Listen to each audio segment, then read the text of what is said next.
Olá, boa noite a todos e sejam bem-vindos a mais uma live do BTG Pactual Digital. Meu nome é Carlos Siqueira, sou responsável pela equipe de research aqui no banco. Hoje eu tenho o privilégio de ter aqui comigo alguns dos maiores nomes em gestão de ações no Brasil e a gente vai estar falando naturalmente sobre o mercado acionário brasileiro, especialmente nesse momento que as incertezas aumentam e que o Brasil passa por uma situação tão difícil, né?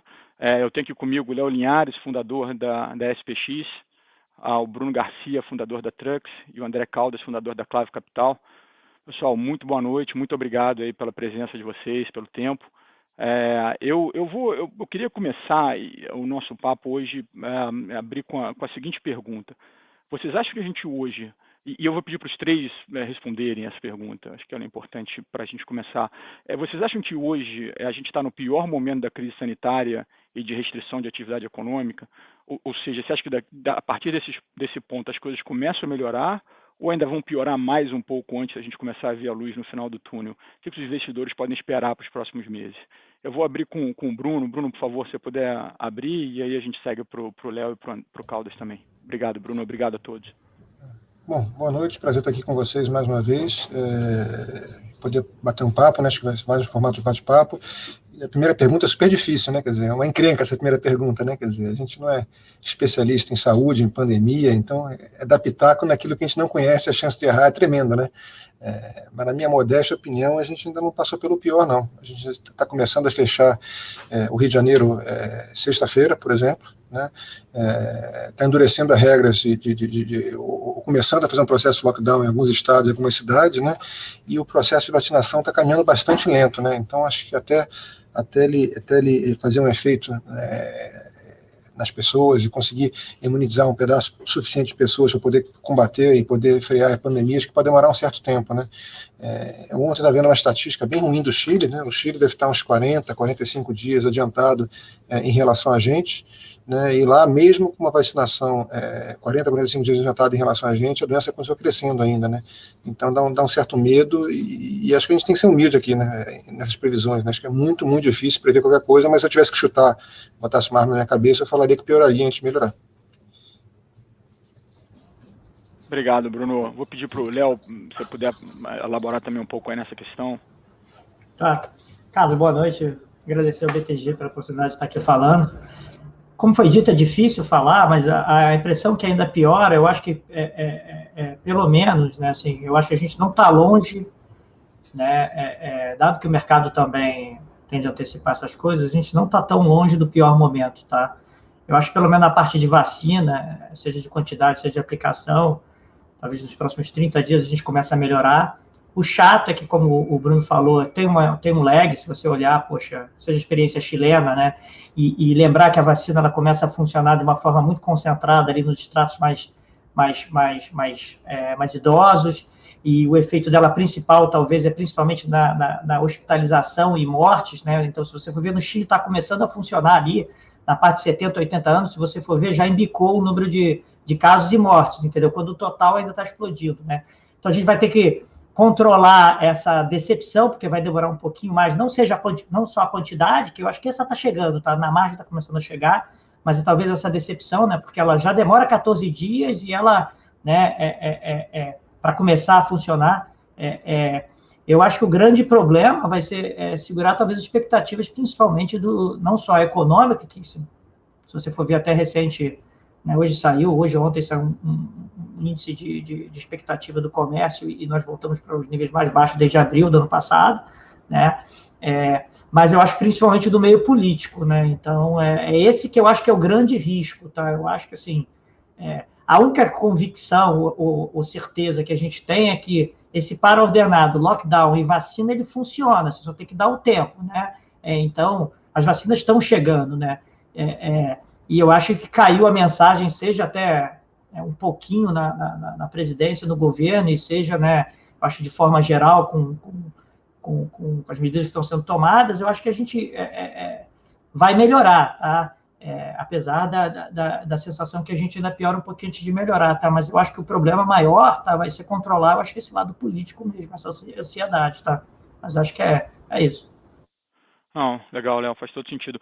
Até aproveitando, Caldas, quando eu vou passar a pergunta para você, mas já entrando nesse ponto que o Léo levantou, quer dizer, já tem uma discussão hoje, a gente já está começando a ver nos grupos políticos, agora mesmo tem uma manifestação dos governadores pedindo para que o auxílio emergencial seja maior do que o que foi, né? Foi recentemente aprovado o pacote lá com valor limite para o auxílio de 44 bilhões, que aí daria para pagar alguma coisa em torno de R$ 300 por mês, um pouco mais, um pouco menos, e já começa uma pressão para que esse auxílio seja aumentado para R$ 600, acho que bem na linha do que o Léo falou, né? Começa a pressão política de você ter o aumento do auxílio e aí pressão em contas públicas. Como é que você vê essa possibilidade?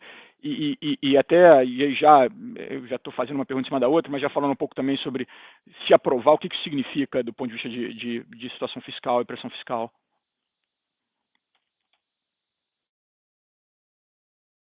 Eu acho que você está mudo. Tirei.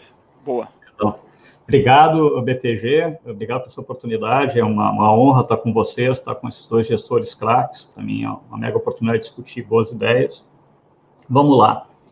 Cara, eu gostei muito também como o Bruno colocou a questão da gente agora, dado que virou uma pandemia global, a gente está virando expert de vários temas complexos, né, com um vírus em mutação, que é uma coisa que a gente nunca viu nessa amplitude, e tem alguns desdobramentos. Mas começando pela parte política, Cadu, a nossa situação, e isso reflete no próprio câmbio, mesmo após a puxada de 75 bips, se a gente olhar aqui, é complexo também, a gente tem que ter humildade nessa hora de fazer grandes previsões, mas a situação no curto prazo, há um ano de eleição em 2022, com ainda uma polarização potencial, é muita pressão. Esses 40 bi, hoje, eu acho muito improvável que se mantenham nesse nível, mesmo que seja um one-off. É uma questão de calamidade que pode escalar e provavelmente vai tomar esse contorno para 2021, mas vai custar mais caro de 40 bi, de uma forma ou de outra.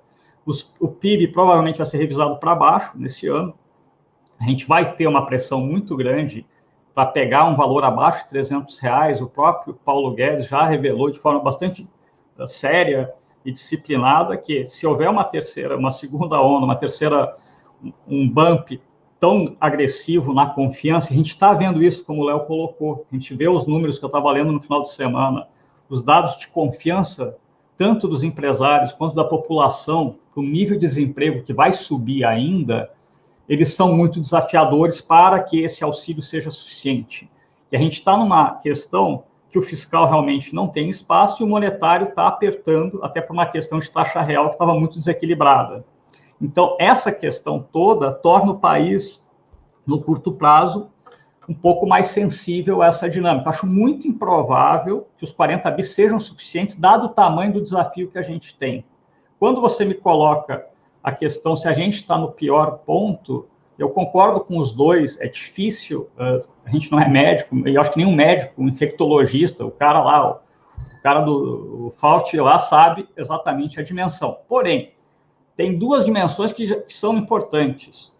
O Brasil realmente tem uma coisa que o Brasil tem a capilaridade para vacina, com o UBS, a gente chegou a vacinar no ano passado 1 milhão de pessoas por dia, então tem a capilaridade, é um dos melhores caras de imunização do mundo em distribuição, só não tem as vacinas. Agora, vai sobrar, vai chegar no final do ano, é muito improvável que não esteja sobrando vacina. Para a gente, quando a gente olha a Fiocruz e Butantan, que é onde a gente vai ter a capacidade de produção, tem risco de insumo, mas eu concordo com o Léo que em 2, 3 meses, se a gente fizer uma conta, a gente deve estar vacinando 50, 60 milhões de brasileiros aí.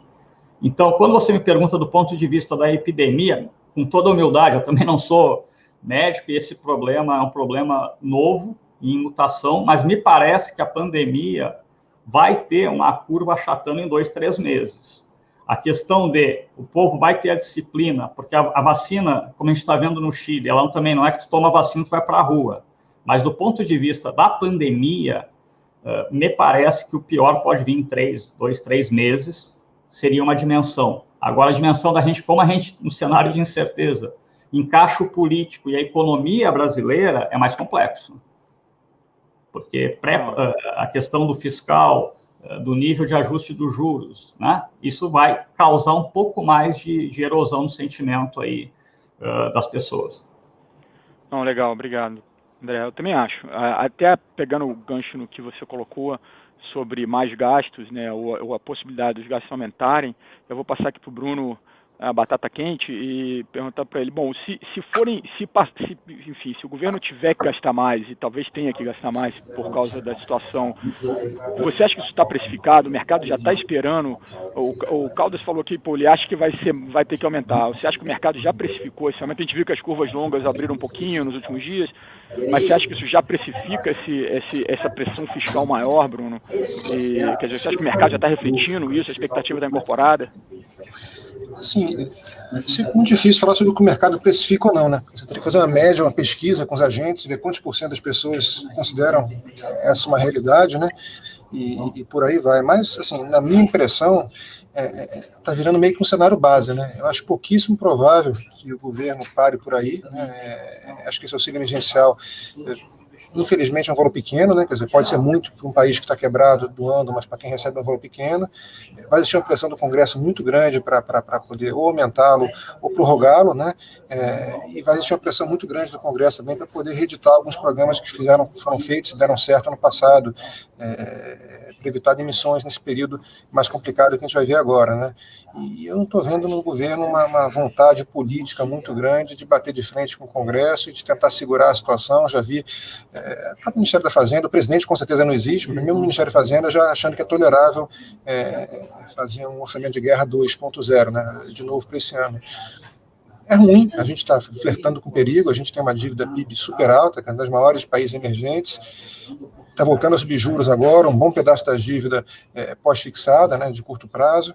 Então é uma situação muito complicada, uma situação muito triste, né, quer dizer, não estou aqui entrando no mérito se deve ou não deve gastar, mas assim, do ponto de vista estritamente econômico, é perigoso o que está sendo feito.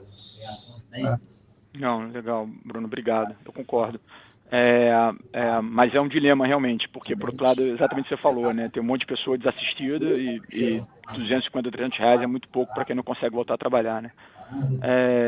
Léo, ainda na questão política, de risco político, enfim, as eleições presidenciais são só no ano que vem, em outubro de 2022. O pessoal vendo a gente falou, os caras são loucos, estão falando de eleição presidencial lá em 2022.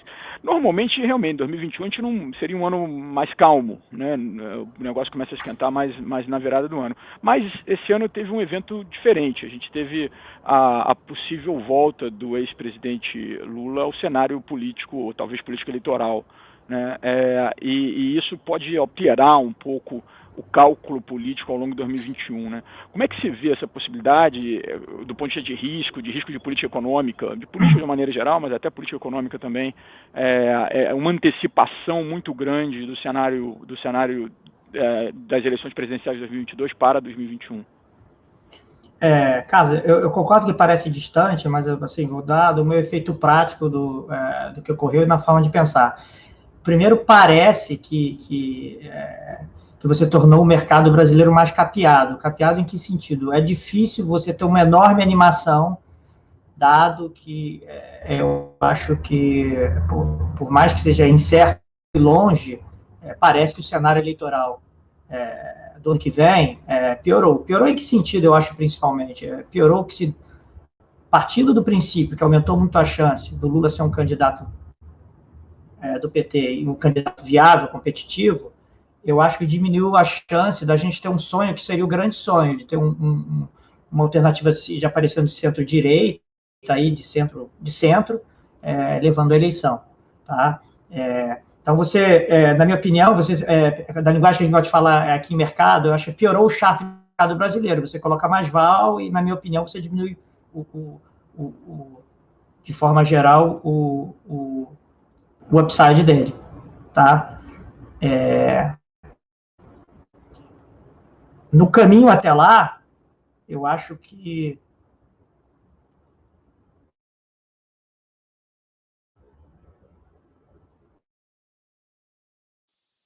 Tô achando que o Léo falhou, né? Não sei se falhou só para mim ou falhou para todo mundo. Não tô conseguindo ver também, não. Vamos fazer assim, vamos continuar. Caldas, pega daí. Então, vamos seguir. Quando o Léo voltar, a gente volta com ele. Ó, voltou? Acho que voltou, Léo. Eu fui para o meu backup. Desculpa, gente, fui para o meu backup. Eu vou voltar do início. Então, assim, vou tentar ser o mais breve possível. Eu acho que nas minhas decisões, o primeiro, por mais que seja distante e incerto, eu acho que piorou o cenário político de longo prazo no Brasil. O Lula possivelmente será candidato e competitivo, tá? Independente de opiniões aqui, eu acho que quem tiver opinião agora sobre a eleição é que não entende nada, não entende do que a gente está discutindo, tá? Então, e eu acho que você diminuiu o sonho, vou dizer assim, da gente diminuiu a chance de viabilizar um candidato de centro que seja competitivo e que levasse essa eleição, tá? Esse é o primeiro ponto. O segundo ponto, que eu acho que é importante, é o caminho até lá, né? Eu acho que vai tornar as coisas mais caras, vai tornar a própria organização política, o relacionamento com o Centrão, com a base política também mais cara, mais incerto. Eu acho que, assim, daqui a 8, 9 meses, eu acho claramente você vai ter uma divisão lá significativa, tá? E tornar tudo mais difícil. E, por último, medidas mais polêmicas, por exemplo, qualquer tipo de privatização, qualquer coisa, eu acho que piora um pouco, né? Então, sobre esses 3 temas, assim, eu acho que você diminuiu talvez o upside e a possibilidade de euforia do mercado brasileiro, você vai tornar o cenário mais difícil para carregar até lá. Em que sentido? Talvez fiscal pior, talvez a economia um pouco pior, decisões de investimento sendo adiadas, ou seja, no limite, crescimento menor em um cenário macro um pouco pior. E, por outro, questões específicas aqui de legislação, regulamentação, privatização, interferência em estatais, que pode ser um pouco pior. Então, não tem como dizer, eu acho que piorou, tá? Por mais que seja difícil falar, distante, tá? É essa forma que eu vejo. Não, legal, Léo, obrigado. Acho que faz sentido. Realmente parece que o upside fica menor nesse cenário político, né? E o que você colocou bem, eu vou passar isso para o Caldas também, você começa a antecipar essas decisões. Talvez uma privatização que pudesse caminhar em 2021, ela já não caminha mais porque tem essa discussão política. Agora, por outro lado, Caldas, uma coisa que a gente que é curiosa, eu acho, é porque é justamente no momento em que o governo Bolsonaro construiu uma base no Congresso que parece uma base sólida. Se a gente viu as recentes leis que passaram, eu sei que teve lá o caso Petrobras, mas logo depois a MP da Eletrobras foi para frente, foi pelo menos entregue ao Congresso. Enfim, parece que a base está se movendo na direção de aprovar alguns projetos. Você acha que isso faz alguma diferença, essa base política que o governo construiu, ou não? Da mesma maneira que ela veio, ela vai? Não, obrigado, Cadu. É interessante, porque parecia, né, quando saiu o Maia, que o Lira, junto com o Pacheco, deram andamento, né, porque até pautaram coisas que já passaram, aí aquela questão do saneamento, do gás. A gente está pautando a administrativa e a tributária poderia vir a ser pautada e votada. Isso, com certeza, é positivo, mas, assim, do ponto de vista estrutural, eu sou mais cético. Por quê? Cara, o Brasil é um país que tem, sei lá, 30 e tantos partidos, o Centrão tem uma dinâmica muito própria, muito particular brasileira de trabalhar com os governos. Acho que hoje estão lá alinhados com o governo, mas isso muda que nem os caras falam, como o cenário político muda como as nuvens, né? Se a popularidade do governo que já não está alta cai, eu não sei, a gente já começa a ver declarações do próprio Senado um pouco mais ambíguas, do Pacheco, olha, talvez tenha que ter uma CPI, o governo é responsável pela questão da pandemia, ou não, né, da condução. Então, assim, eu vejo hoje um equilíbrio razoavelmente ok, não acho que é ultra estável, e a gente está 1 ano e pouco da eleição. Então, os próximos resultados de opinião sobre o governo e como o governo vai agir vão depender muito, porque o Centrão, o Congresso e o Senado vai estar olhando 2022 logo. Tá? Eu concordo com o Léo também da questão, se tu pensa, né, volta o Lula para o jogo, eu estou melhor ou estou pior? Eu já não estava num cenário de brigadeiro, um céu de brigadeiro. O próprio governo, quando a gente avalia a visão nossa do mercado, se for uma visão em relação às expectativas, tudo bem, a gente está numa mega crise, não é trivial, porque eu botar o maior estadista do mundo, não é trivial a situação. Mas o próprio mercado já tem desconto, já tem um cap na Bolsa por conta do próprio governo atual. Tá? Então, o cenário que se cria de ter uma polarização entre 2 governos que o mercado tem alguma desconfiança é perigoso. E isso eu concordo 100% com o Léo, que a gente ficou pior. Na questão do Congresso, eu vejo um pouco uma torcida do nosso lado do mercado. Agora vai passar a administrativa. Cara, as coisas estruturais, que é um Estado grande, né, que é uma reforma tributária de verdade, feita a 4 mãos com a sociedade, não tem esse projeto. Não tem. Nada estrutural. Houve uma reforma da Previdência interessante no início, mas desde então, esses outros projetos, eles são interessantes, mas não são game changers.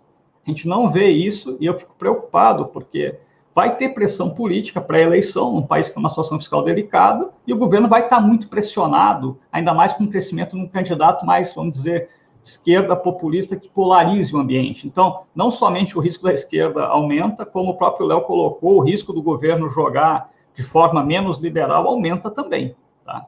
Eu acho que é um cenário de cuidado. Legal, obrigado. Obrigado, André. Bruno, mudando um pouco, voltando mais para o cenário aí econômico, o Banco Central começou a normalização da Selic esse mês, né, fez um movimento, acho que no início, talvez ainda tinha muita gente no mercado esperando 50 bips, ele veio com 75, já com uma mensagem mais de aceleração, talvez antecipação da normalização das taxas de juros. E a minha questão, na verdade, eu pedi para você, se possível, relacionar esse movimento com o movimento do real, da moeda.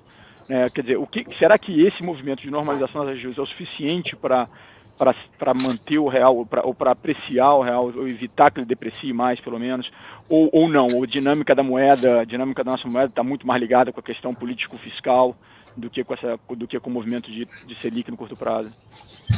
Sua pergunta é difícil, hein, Cadu? Hoje você tá bravo, hein, cara?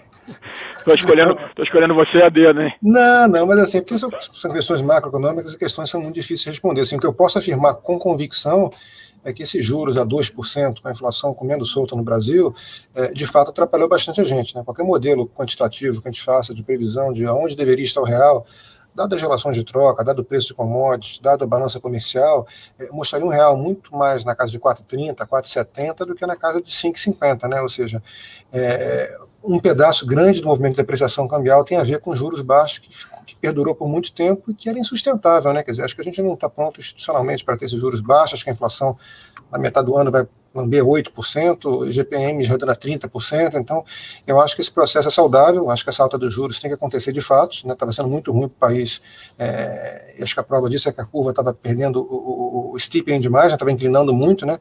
Então acho que esse processo vai continuar acontecendo e é saudável, é normal e é bom. Se isso vai ser suficiente para atrair capitais para o Brasil, não sei. Fato é que a conta corrente está positiva, né? Supostamente entra algum investimento direto no Brasil, investimento de portfólio não teria muito por que sair, né, a partir de agora, dado que é muito pequeno o estoque de ativos estrangeiros no Brasil, né? Acho que o grande driver que a gente está vendo de depreciação cambial é muito mais remessas de brasileiros que estão cansando, né, do Brasil, estão com medo do político, estão com medo do fiscal e estão mandando dinheiro para fora, né?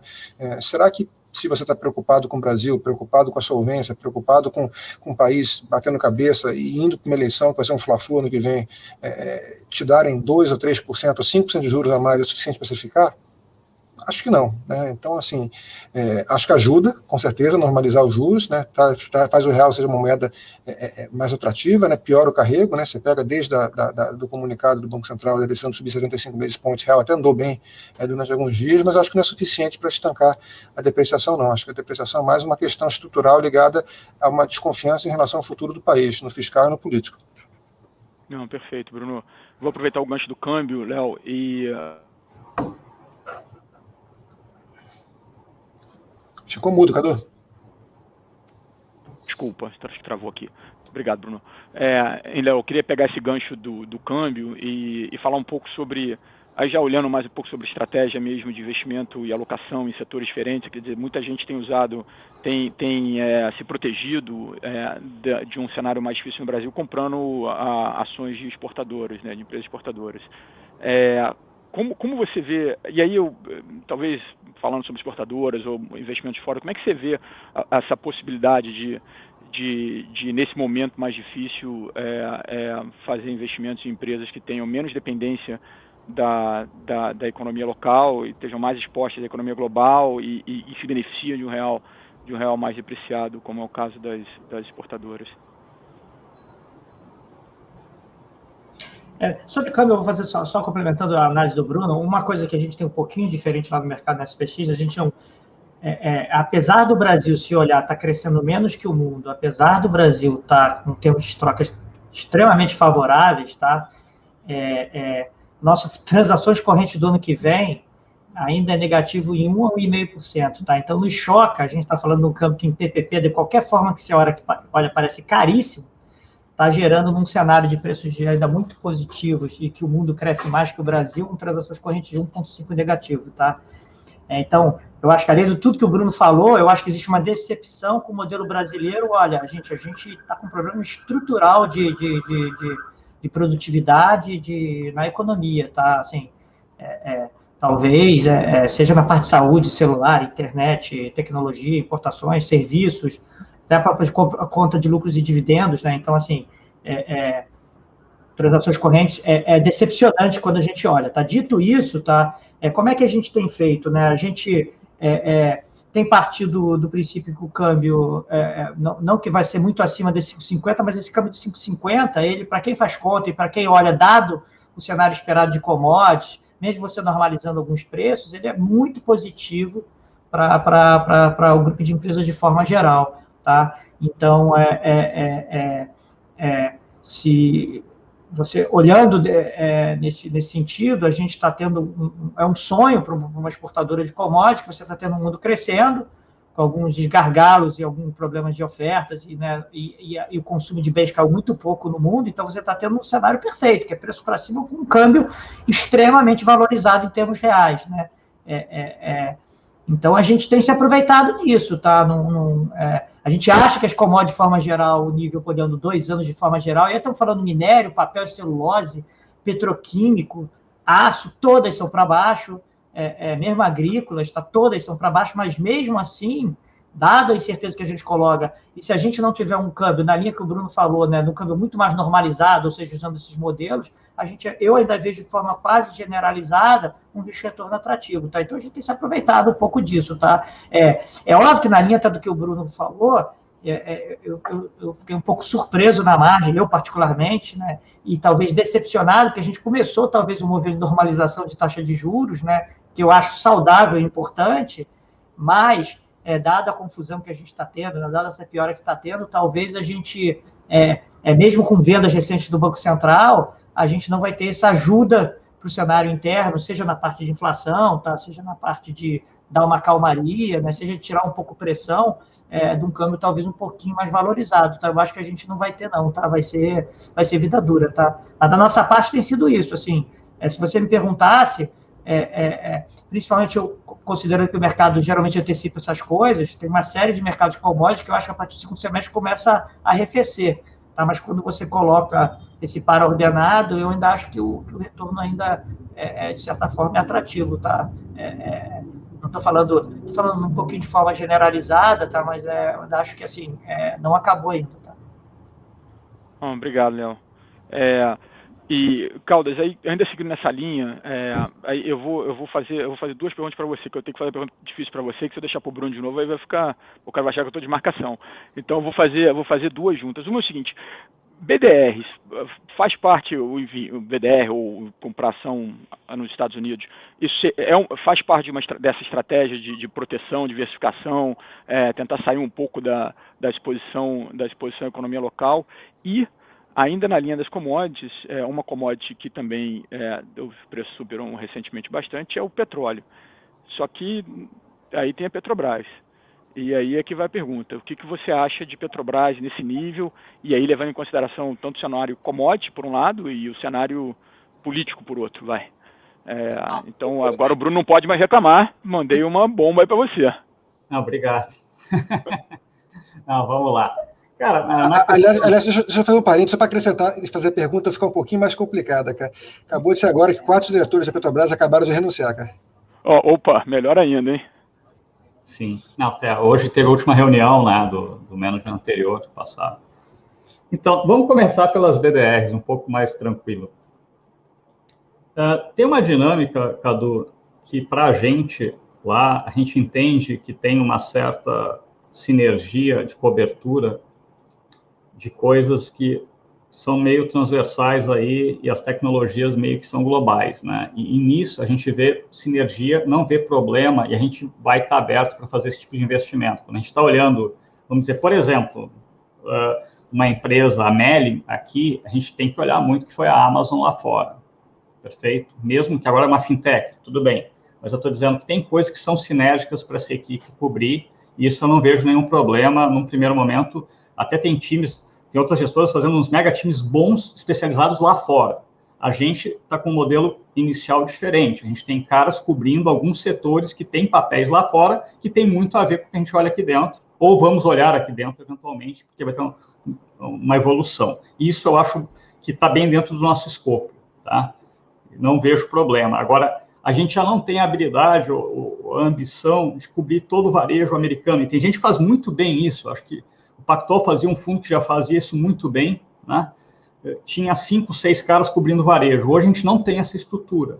É claro que quando a gente está discutindo aqui, tudo que a gente está discutindo, né, vendo os prognósticos, e se a gente tiver uma expertise de cobrir empresas, pode ser que a gente vai deslocar mais recursos. No momento, a gente está vendo dessa forma. Mas a gente já vê boas casas que fazem muito bem pesquisa fazendo isso. Eu entendo racional, até dado toda a nossa discussão das incertezas daqui. Não, então, legal, obrigado.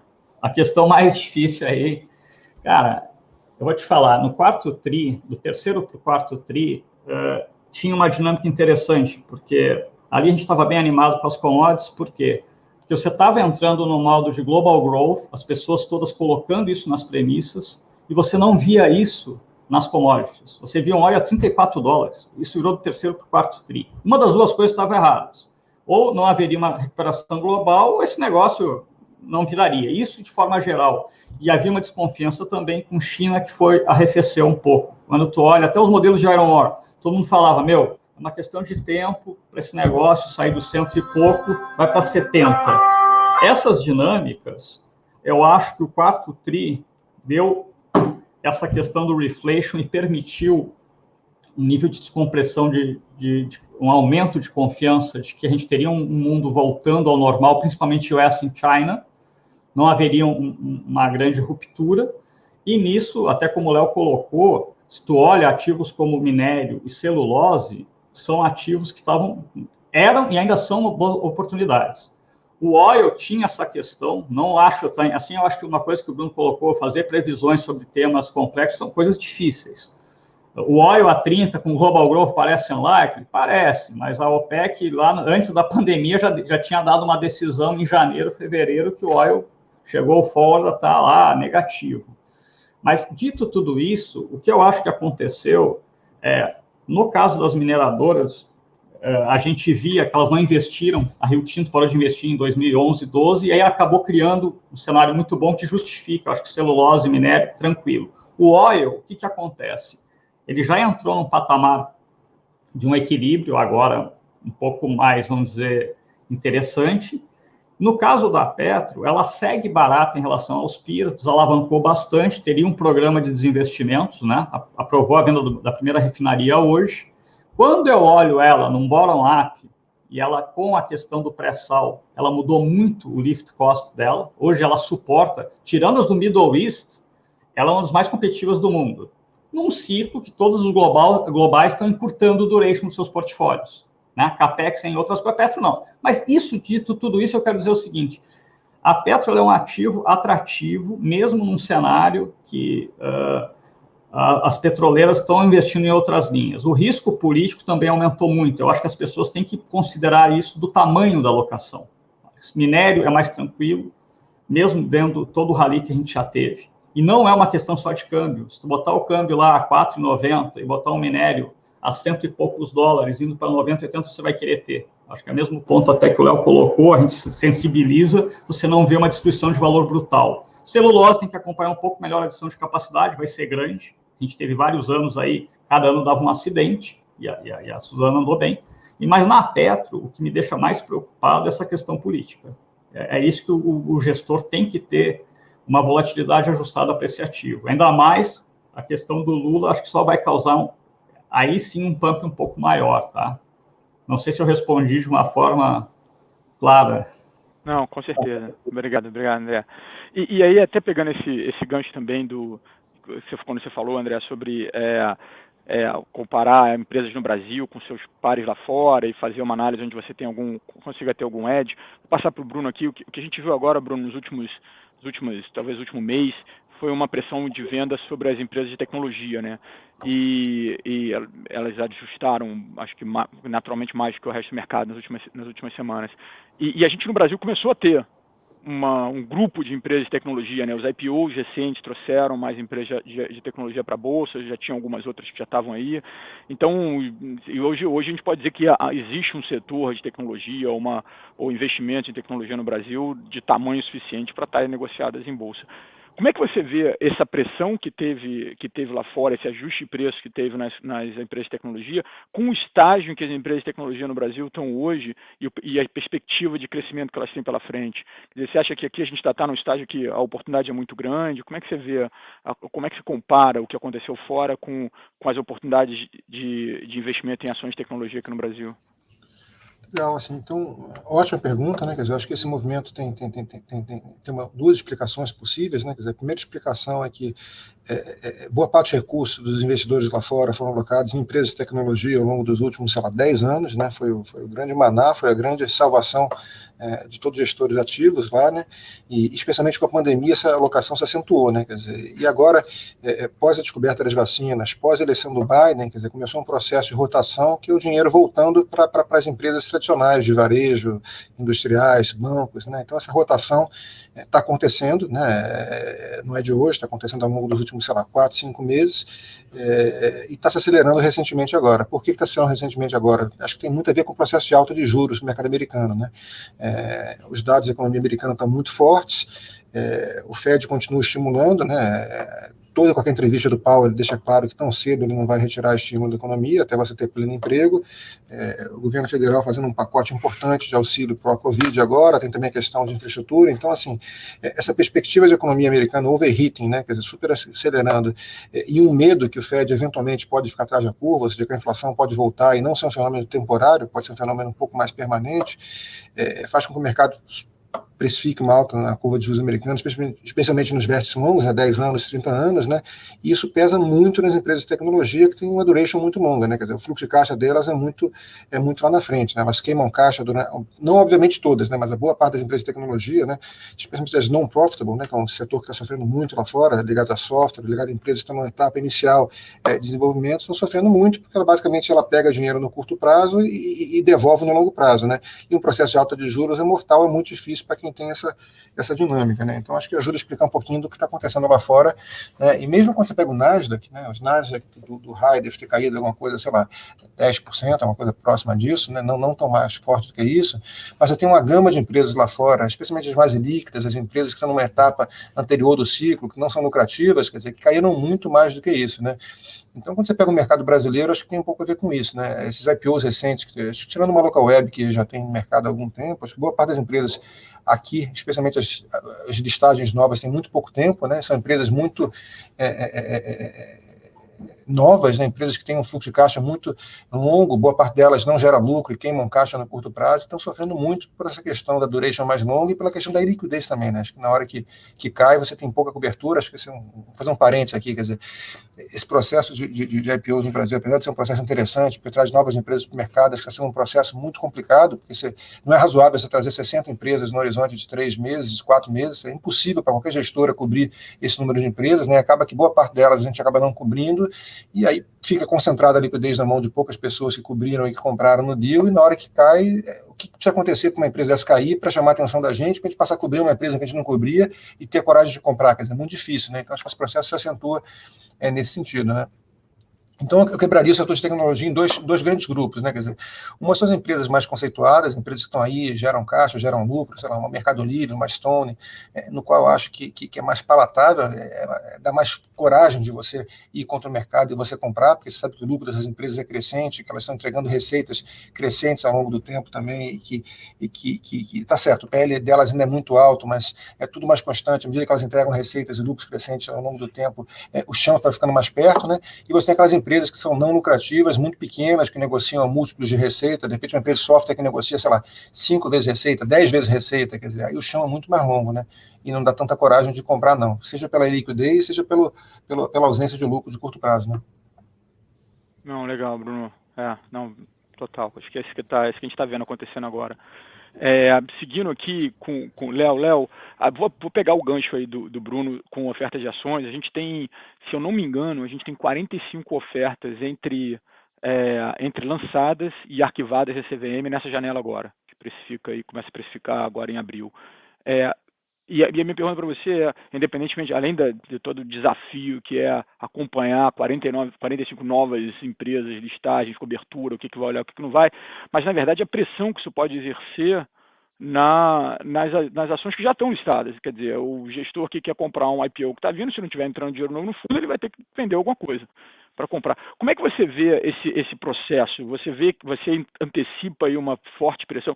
E eu falei 45 ofertas, eu acho que nem todas vão, obviamente, nem todas vão precificar, mas ainda assim é um número enorme. Como é que você vê esse processo de muitas empresas para precificarem na próxima janela e o impacto que isso pode ter no mercado secundário, né?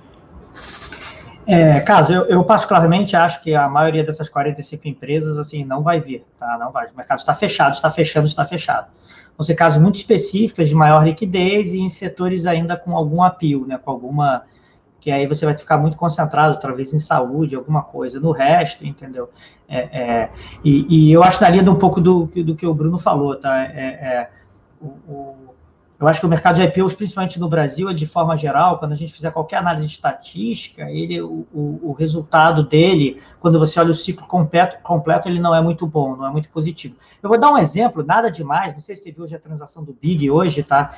O BIG tentou via mercado a 30% acima do preço, ou seja, esse preço que saiu para o Carrefour, que era o melhor comprador que poderia aparecer, né? Um cara com sinergias, um cara que gerou, teoricamente, está dizendo que gerou 1 bilhão e 700 sinergias, sei lá, que ele comprou nesse preço e ele era o melhor comprador que poderia ter, eles tentaram vender para a gente a 30% acima deste preço, né? Na verdade, saiu com 30% de desconto, ou seja, né, a matemática de desconto está mal. Então, eu quero dizer, na linha do que o Bruno falou, quando você vem com muita velocidade, quando você vê muitos casos, né, você dificulta a análise, né, e a gente estava tendo um mercado até relativamente eufórico até 2, 3 meses atrás, você aceita muita coisa.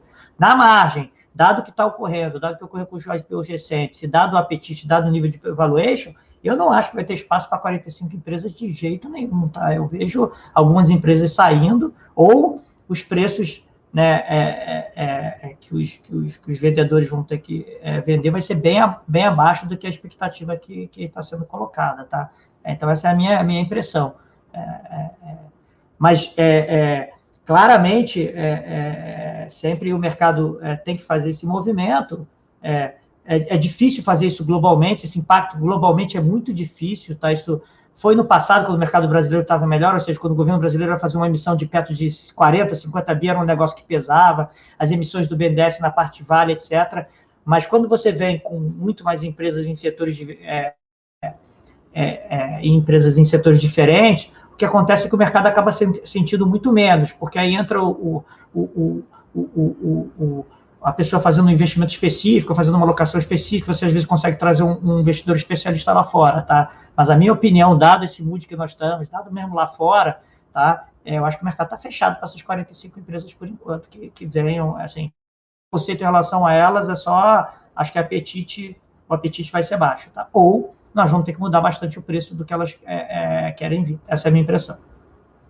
Obrigado, Léo. Vou aproveitar aqui, ó, pessoal, e fazer um momento de propaganda aqui. O fundo do Léo, Falcon, SPX está aberto na nossa plataforma, no BTG Pactual Digital. O fundo do Bruno, Long Bias, também está aberto na plataforma do BTG Pactual Digital. E o do Caldas, em breve, agora em abril, né? Acho que é em abril. Em abril o fundo está abrindo na nossa plataforma também. Então, quem quiser comprar e participar aí da gestão, dessa gestão topo de linha aí, vocês podem ir direto na nossa plataforma e os fundos desses gestores são todos lá. O do Caldas em breve, ainda não, mas em breve estará. E, Caldas, vou aproveitar então, depois do minuto de propaganda, e sigo aqui para aproveitar aí esse ponto das ofertas de liquidez. Como é que vocês estão vendo, como é que você está vendo o fluxo de a gente viu um movimento de fluxo para ações, né, de investimento de renda fixa para ações muito forte ao longo do ano passado, né, e aí ele teve uma desaceleração no início desse ano. Como é que você está vendo essa possibilidade agora, especialmente no cenário em que o juros sobe, e aí talvez pegando um gancho das ofertas, né, vem um monte de oferta, como é que você vê como é que vocês estão vendo? E aí, de repente, essa pergunta, Claudio, eu vou pedir para o Bruno falar um pouquinho, o Léo também, como é que vocês estão vendo o fluxo para ações nesse momento? Continua entrando, parou de entrar, como é que está?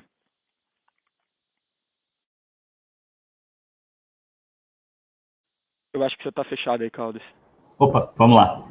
Então, a gente está olhando os fluxos, eu não estou acompanhando de perto o DPF, até a gente tem que bater com a minha área lá, que olha esses números, mas, é claro, a grande pergunta agora tá bom, se a gente olha, não preciso nem precificar a curva, porque a curva está com prêmio, né, um pouquinho aí, está mais steep, até como acho que o Bruno colocou no início, mas põe os juros a 5, 6, como que vai impactar a cabeça da pessoa física? Eu acho que é provável, com um cenário de um pouco mais aversão, a gente vai conter, provavelmente, aqueles fluxos que no passado até seguraram a saída maior do gringo, né? Que acabou vindo lá no último TRI, de forma agressiva, mas o ano todo foi o local. E nessa linha, Cadu, só voltando até o ponto do que o Léo estava colocando, e eu acho que tem a ver a questão, os juros muito baixos lá fora e aqui, acabou antecipando, muita empresa estava vindo ao mercado, coisas de antes que eram VC ou Private Equity ou Rounds, já estavam antecipando e vindo direto na Bolsa. E a gente vê até nesse pipeline, eu estava olhando as coisas, tem empresas boas, promising, que são promessas, mas estavam vindo muito cedo. Então, é difícil mesmo até, primeiro é difícil ter braços para fazer 45, para a gente conseguir olhar as 45, mas quando a gente passa um crivo de maturidade da empresa de receita ou visibilidade, mesmo sendo um conceito novo de tecnologia. Tinha muita coisa mais prematura por um nível de juros com uma liquidez que estava comprando coisas como nos Estados Unidos estavam fazendo os early rounds de VC no mercado de IPO. Eu acho que isso, com certeza, esse aumento aqui, a versão lá fora vai cortar. Não tem esse espaço, eu acho delicado, o mercado vai querer cobrar modelos um pouco mais robustos, tá? E tem coisas e coisas, vou te dar um exemplo também, não é a questão só do top line. A gente viu uma excelente empresa, que eu não acho que não está madura, que existe há 20 anos, que intermedia alguns ativos, não vou dar muito detalhe, senão a gente vai saber o que é, mas que está em receita, que ela intermedia X bilhões, já com vamos dizer, um cap rate de X. É uma empresa que tem história, tem 20 anos do dono lá, martelando, criando o mercado, mesmo que seja uma empresa que faz um EBITDA abaixo de 100 milhões, ou 50 milhões. Ok, é diferente de alguns cases que estavam vindo agora nessa última esteira, que são muito incipientes. E isso dá medo, eu acho que não vai ter clima para o mercado absorver, tá? Você tinha uma outra pergunta? Deixa eu ver, não...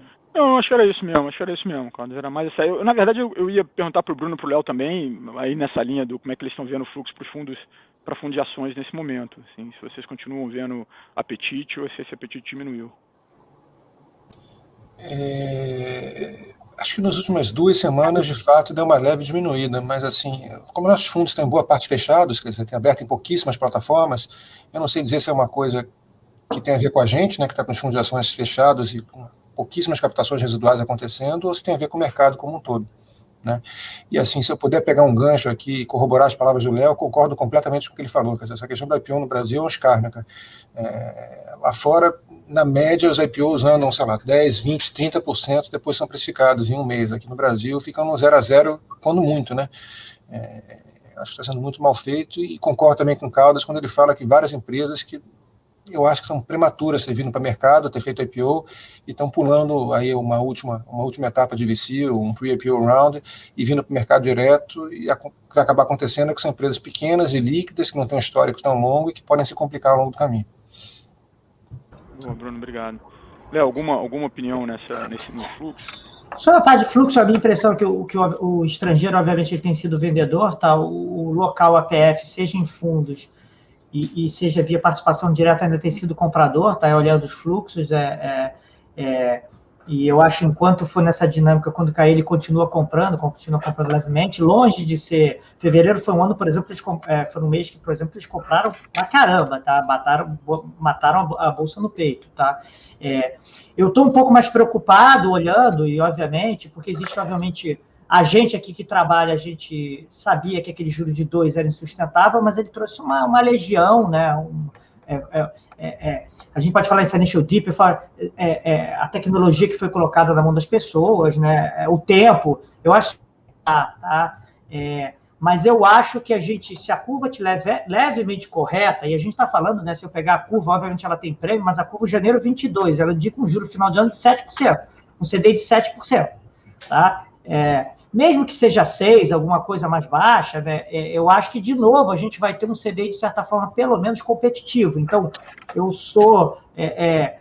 se você não tiver uma dinâmica mais positiva em termos de preços de ativos, etc., e mesmo de cenário, talvez esse fluxo, né, todo esse vento a favor que a gente teve nos últimos quase 2 anos, ele vai dar uma acalmada, acho que é natural, né, assim. De novo, o CDI vai tornar-se competitivo. Um dia desse eu estava comentando com o meu cara de crédito, acho que o teu fundo de crédito vai bombar, porque você vai ter lá de novo 6%, talvez, se estiver correto, e você vai fazer uma puta gestão, vai entregar 1 a 2% ali de spread, vai dar 8%, acho que o nego vai ficar alucinado de novo, entendeu? Então, eu acho que a gente vai ter coisas mais competitivas, é natural, tá? Mas não é que você vai desligar essas pessoas que entraram na Bolsa, não, elas gostaram, entenderam, ganharam dinheiro, né? Poxa, não tem nada ocorrendo, não tem nenhuma decepção, nenhuma fraude ocorrendo na Bolsa Brasileira, as coisas estão indo normalmente, tá? Mas eu acho que a gente não vai ter, eu acho que esse vento a favor que eu falei, ou essa força positiva que a gente teve, mas eu não vejo também sendo desligado, eu acho que as pessoas entenderam o valor da Bolsa, né? A questão de diversificação, a gente não vai ter provavelmente, né? Se tudo também não descarrilhar, não vamos ter que discutir juros de 14 aqui, não é nada disso, né? Assim, mas eu acho que você deveria ter. É natural, tá? Vai ocorrer lá fora e vai ocorrer aqui, tá?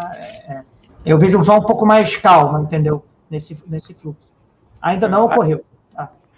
Não, legal. Até porque, né, mesmo com a normalização dos juros, a alocação média brasileira para ações ainda é baixa, né? A gente está falando de 15% do capital alocado em ações. Então, é natural que haja realmente uma diversificação e que algum nível de diversificação vai continuar existindo, né? E talvez até aumentando ao longo do tempo. Mas, Bruno, vou pegar o gancho do Léo sobre juros e juros para frente e Selic, e perguntar para você sobre bancos. E talvez sobre quais papéis você acha que são papéis que poderiam performar bem num cenário de Selic subindo. E aí eu vou anexar aí na pergunta, porque senão vai ficar muito fácil.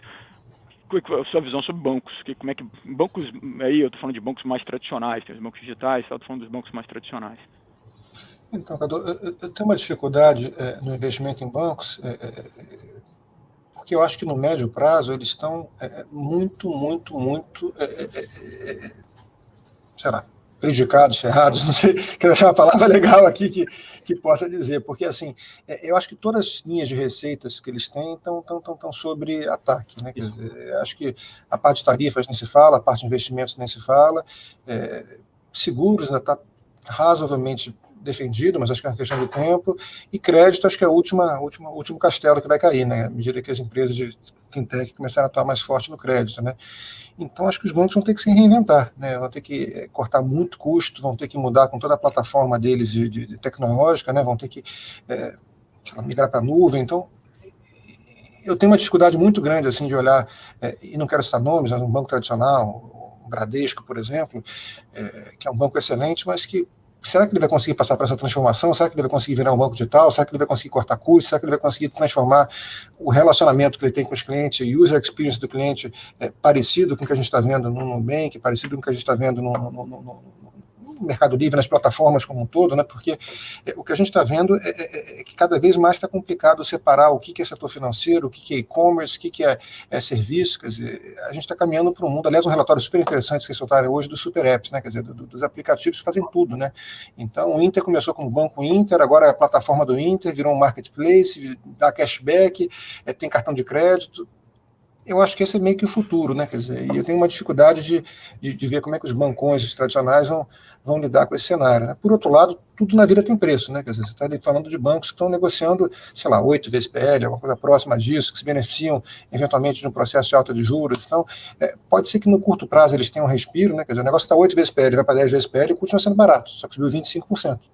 né? E, por outro lado, uma fintech que está 50 vezes PL, cai de 50 para 40, continua sendo caro, mas caiu, sei lá, seus 20% também. Então, assim, a questão aqui é como navegar esse cenário, né? Quer dizer, qual é a relação de preço justa entre esses dois ativos, né? Quer dizer, eu não me sinto confortável de estar vendido em bancos nesse preço, mas também não tenho a menor vontade de comprar olhando para o horizonte médio e longo prazo, nos bancos, né? Não, legal, Bruno, está claríssimo. E acho que tem muita, né, o cenário que se coloca também é que talvez a Selic pudesse ajudar um pouco o resultado dos bancos no curto prazo, né? Tendo visto que uma parte do dinheiro fica parado de qualquer jeito. Mas seguindo, e aí ainda nessa linha do que olhar no curto prazo, Caldas, e essa pergunta talvez eu tivesse ter feito lá no início, quando a gente falou sobre reaberturas ou não da economia, mas vou fazer agora. Qual é a hora, que ponto que passa a fazer sentido você voltar a olhar para os nomes que são os nomes de reabertura, né? Eu acho que eu vou dar aqui um que eu particularmente acho que sofreu muito, que são os shopping malls, mas aí tem as aéreas e tem as empresas de turismo. Que horas você acha que o mercado vai voltar a olhar para, ou que horas é a hora que a gente deveria voltar a olhar, qual momento, já está na hora, já sofreu demais? Qual a sua visão aí no setor reabertura nesse sentido de as pessoas voltando a ter uma vida mais normal? Obrigado, Cadu. É interessante, né? Porque até esse final de semana, nos últimos dias, a gente estava olhando setores domésticos. Se a gente olhar 21 de fevereiro de 2020, foi lá o carnaval fatídico que o negócio começou. A questão do Brasil, os setores domésticos, tá? Que são impactados, todos têm uma performance razoavelmente negativa contra o índice. A gente tem de um lado, né? Vamos dizer, do lado bom, lógicos, pelo que a gente já conversou aqui. Aí você tem os modelos que se beneficiaram ou não eram afetados, como e-commerce, fintechs, indo bem. Agora, tudo que é economia doméstica, a gente tem underperformance no caso dos bancos de menos 10, indo no caso menos 20, menos 30 entre utilities e outros setores, mesmo transportation, até para os casos mais agressivos, beta mais alto, como tu falou, as airlines e os shopping malls, que são diretamente impactados pelo fechamento, entre 40% e 50% de queda nos casos com beta mais alto, né? Uma coisa é múltipla, outra coisa é a percepção da BR Malls. E o que acontece, eu acho que tem muito a ver aí a questão do Brasil. O mercado no quarto tri chegou a engatilhar uma questão para emerging markets e respingou na gente, a gente viu isso nos bancos subindo até, né? E nos calls de vacina vai across the globe, vai resolver o problema, mas rapidamente acho que os estrangeiros e os próprios locais percebem uma dificuldade maior na nossa execução, né? Nós não tínhamos vacina suficiente e estávamos ainda com um problema mais sério. Aqui, eu acho que tem o primeiro divisor, algo que é necessário, e é bem necessário, não é exatamente suficiente, é o mercado ter a percepção de que a gente vai ser capaz de imunizar em massa e isso vai ser efetivo. Esse é um trigger, eu não preciso estar vacinando, acho que até como o Léo falou, mercado é valor presente. Se houvesse uma percepção de que a gente vai ser capaz de deploy mais de 1 milhão de doses por dia, em 3 meses vacinar 60, 70 milhões de brasileiros, acredito que seria a hora, nesse momento, dada essa percepção de fazer o play de reabertura. A forma de fazer o play, aí que vai dividir como os gestores vão querer trabalhar, porque a gente tem que diferenciar, né, o que é o momento atual do que é o estrutural. Tem perdas, tem setores mais sensíveis que vão sair menores do que entraram. A gente vai sair com uma economia em uma situação mais difícil.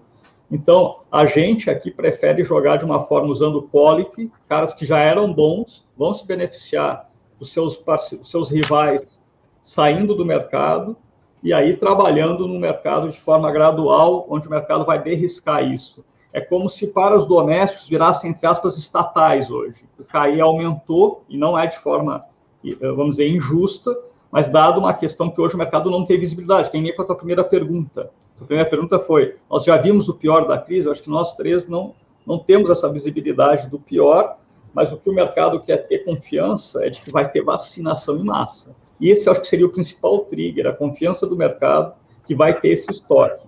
A capilaridade a gente tem, a capacidade de vacinar 1 milhão a gente tem.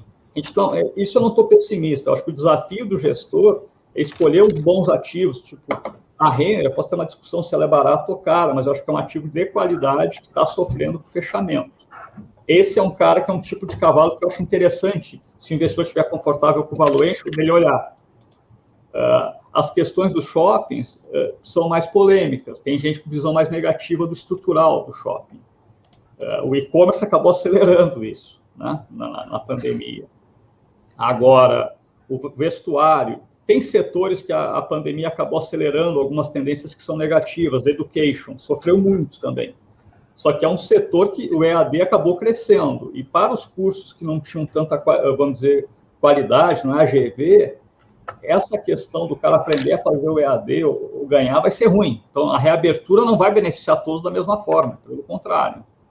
Então, acho que a gente tem que ser bem seletivo, o driver real é a vacinação, ou a percepção de que vai haver a vacinação, na verdade. Não, obrigado, legal, faz sentido.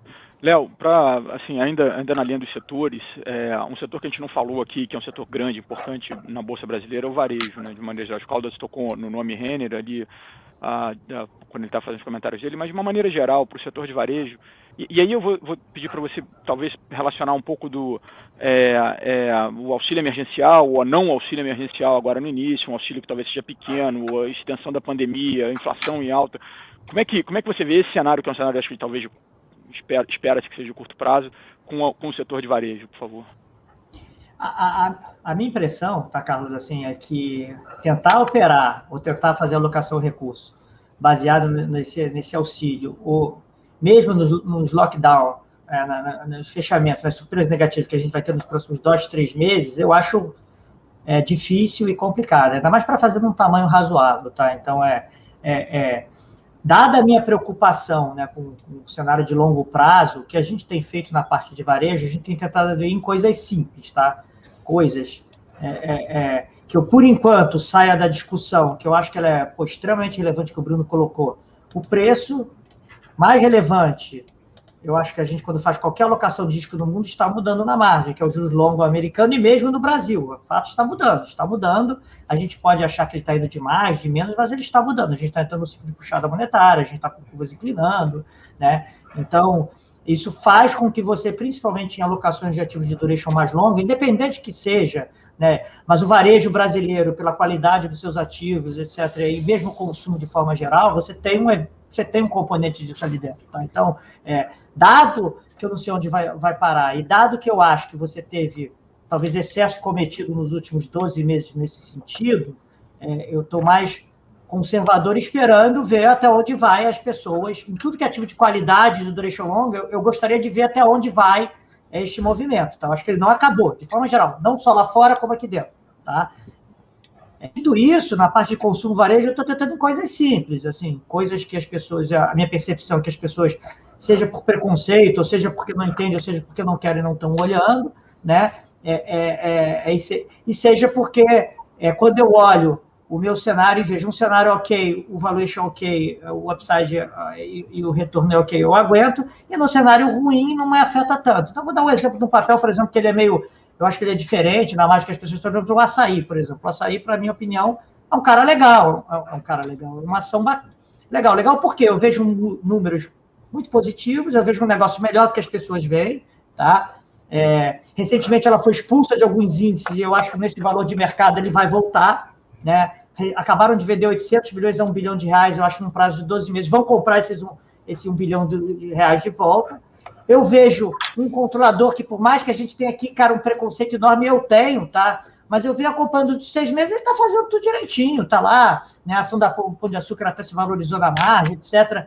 E no caso do Açaí, lembrar que ele só tem 40%, tem um dos melhores CEOs que eu conheço tocando lá, tá com os incentivos tudo correto, e eu estou pagando múltiplos que eu vejo assim e não encontro, né? Com um ROIC de um negócio de 20 e poucos por cento, vendendo comida, é um negócio meio simples, não tenho grandes preocupações de concorrência, ele não é afetado muito por qualquer discussão aqui de internet, tecnologia, é um game de escala, vender barato, comprar muito, entendeu? Então, eu gosto, tá? Então, eu estou, neste momento, acho que de incerteza, de tudo que a gente está falando, eu estou tentando coisas simples, entendeu? Pagar pouco prêmio, tomar cuidado com o position das pessoas, né? O mercado brasileiro, nos últimos 12 meses, eu vi uma enorme concentração, todo mundo fazendo coisas muito parecidas, né? E funcionou, o fato é que funcionou, né? Então, me dá uma preocupação quando você está tendo um choque, está tendo uma mudança, tá? na discussão. Se a curva de juros brasileira estiver correta, na minha opinião, a gente vai ter uma mudança aqui no sentido, olha, de, poxa, mudou alguma coisa. Lá fora começou um pouco mais pessimista com o movimento que vai continuar, eu acho que ainda, e é natural que ocorra na linha do que o Bruno falou, dado esperado. Eu gostaria de esperar um pouco, tá? Então, eu estou indo coisas assim, coisas simples, que eu tenho o valuation do meu lado, um position se preciso do meu lado, e algo diferente, tá? Então, é isso, assim. Tá? E evitando coisas de menor liquidez, coisas que eu demande de um cenário de longo prazo positivo, e que eu me sinta confortável com o preço, no sentido, se as coisas derem errado, eu aguento, tá? Eu tenho ido mais nessa linha. Tá? Eu dei um exemplo aqui, uma coisa que é simples, que eu tenho algo diferente, que eu acho que tem preconceito, e talvez o técnico esteja do meu lado, tá? É isso, que é o que eu estou procurando. Obrigado, Léo. Não, boa, tá claro. Pessoal, a gente tem mais de uma hora já quem tá no ar, então eu vou pedir para vocês darem a mensagem final de vocês antes da gente encerrar. Vou começar pelo Bruno. Você viu que eu dei pergunta difícil para todo mundo, então não foi só você, né? Então, eu pedi para o Bruno começar, e o André e o Léo, e a gente encerrar o papo de hoje. Antes até de você começar, Bruno, eu vou já de cara agradecer a vocês pela presença, pelo tempo, pela disponibilidade. Muito obrigado em nome do Pactual. Maravilha. Bom, queria agradecer também pela oportunidade de estar aqui falando com vocês, ter participado da live, foi um prazer, tá? E tentar acabar, sei lá, com a palavra de otimismo, tentar ver as coisas pelo lado mais positivo, né? Quer dizer, eu concordo com o que o Léo Caldas falou, que não basta vacinar, né? Você tem que ter um caminho, né? E na hora que o caminho estiver claro, acho que as coisas começam a melhorar, né? O medo e desânimo que eu tenho, acho que não é nem só ligado a isso, acho que em relação à condução política do governo, em relação à condução econômica do governo, em relação à capacidade que ele atuou, que ele mostrou de atuação nessa pandemia, como é que vai ser até 2022, né? E com uma eleição em 2022 polarizada e com clima de fla-flu, né? Mas, assim, o que acho que a gente tem que ter na cabeça é que a gente está comprado em empresas que são muito boas, né? Empresas que têm um diferencial competitivo, boa parte delas falam por si só, né? E como o Léo falou, né, a gente tem que comprar coisas que independem um pouco do macro, né? Quer dizer, eu não me sinto confortável de ficar comprado numa empresa que só vai ganhar se o Brasil der certo, ou que só vai ganhar se o Brasil andar, né? Quer dizer, eu gosto de cases que são cases que têm luz própria, né? Então, essas empresas de luz própria, acho que é o que a gente está buscando aqui na Trust, né? Quer dizer, a gente tem um histórico bem longo aí de atuação, mais de 20 anos, né? E pegando o exemplo do Long Bias, aí nos últimos, sei lá, 12 anos, ele conseguiu render mais ou menos 20% ao ano, mesmo com um período muito ruim do Brasil, com 2015 no meio, com 2017 no meio, greve caminhoneiro, Joesley. Então, acho que mesmo com tudo isso, dá para achar boas oportunidades, dá para gerar valor, né? Mesmo com um cenário bem negativo, né? É isso, gente. Boa noite. Obrigado, Bruno. André. Sim. Obrigado, Cadu. Agradecer ao BTG pela oportunidade. Não, eu acho que endosso bem aí até o que o Léo e o Garcia colocaram. Nessa questão de incerteza, é óbvio, a qualidade tem que andar do seu lado, porque é a melhor garantia que você tem para atravessar um cenário tão turbulento, potencial no curto prazo e médio. E eu acho que a questão tem que ter uma simplicidade em coisas realmente que vão atravessar, que tem capacidade, né? Que tem um bom management, que tem uma estrutura de capital boa e tem um posicionamento diferenciado. Essa questão dos juros baixo lá fora gerou vamos dizer, muitas distorções também, e a gente não consegue te falar com precisão qual que vai ser o impacto disso. Porém, uma boa empresa vai continuar sendo uma boa empresa, né? Se olhar o Google lá fora, os juros pode abrir, de ter 2,5, 3, mas eu vou seguir fazendo search. Então, essa é a mesma proposta que eu acho que a gente tem que um investidor aqui no Brasil buscar. Um perfil de um portfólio robusto, mais do que nunca, para atravessar cenários mais difíceis. O lado bom é que o Brasil, dado todas as crises que já tiveram, a gente tem vamos dizer, um conjunto de empresários muito especial. Eu acho que cabe a isso aos gestores selecionarem esses caras que vão nos ajudar a atravessar esses momentos. Basicamente é isso. Obrigado, Caldas. Léo, por favor, suas últimas palavras aí no nosso papo de hoje, para encerrar.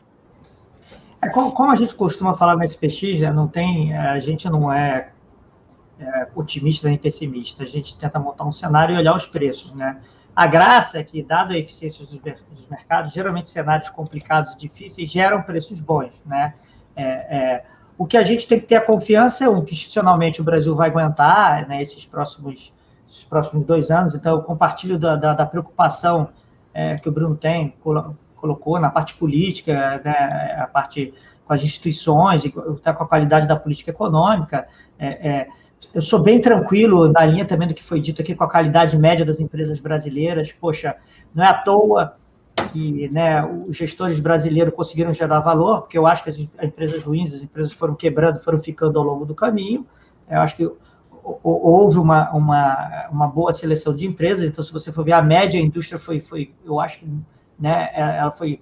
eu tenho que dar parabéns à indústria. Assim, é raro isso ocorrer quando se olha no mundo, tá? A indústria, de forma geral, conseguiu bater seus índices. Parte é mérito dela, mas parte é mérito acho que das próprias empresas, que surpreenderam. Não estava precificada a qualidade, né, e a força dessas empresas. E eu acho que elas estão aí, né?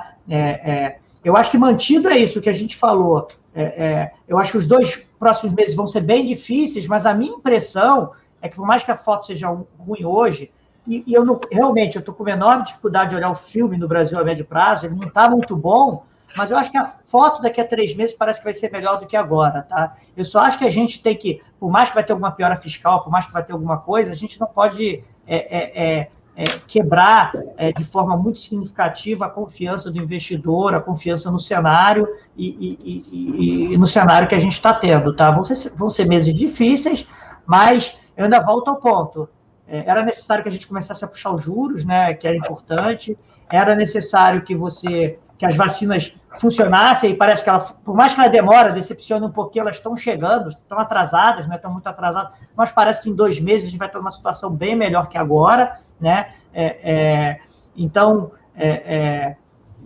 por último, né, eu acho que o mundo ainda é bom, por mais que a gente vá ter tudo que a gente possa falar aqui, eu acho que vão ter preços de ativo, vão ter coisas ocorrendo, ainda é um mundo com os próximos ainda 3 meses, pelo menos 6 meses, de muita liquidez, de juros ainda baixos, de bastante crescimento. Então, ajuda a gente um pouco se a gente não fizer nada muito errado, tá? Mas eu acho que são 2, 3 meses, pelo menos, aí, acho que com alguma dificuldade, tá? Mas é isso. Legal. Senhores, muito obrigado mais uma vez pela participação. Obrigado a todo mundo que assistiu a gente aí nessa última hora e pouco. Muito obrigado e boa noite a todos.